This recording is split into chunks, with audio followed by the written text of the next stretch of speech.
Tumindi. Alam niyo ba itong si Digong, isang salita niyang tapos na to? Oo. Isang salita lang. Pag Totoo. sinabi ni Digong Go. na lumabas, ako mismo lalabas and I will die for him. Maliwanag. No? I will instruct all those na mga ka-ranger ko, kabaro ko, at mga nakasama ko, at the very least, yung mga naging sundalo ko, who are willing to support me and willing to die also for a cause. Sasabihin ko, okay, let's die for Duterte. Yun. Let's die for the Filipino people. Okay? Isang salita lang yan.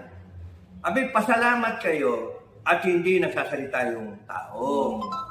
No?